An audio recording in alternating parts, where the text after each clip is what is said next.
Hello, ഇന്ന് നല്ല tasty ആയിട്ടുള്ള ചിക്കൻ പുട്ടിൻ്റെ റെസിപ്പി നോക്കിയാലോ.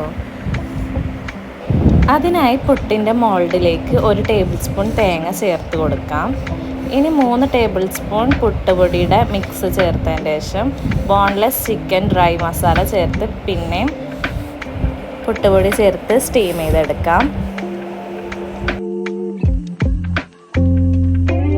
മസാല അധികം ഓയിലി ആവാതെ ശ്രദ്ധിക്കണം.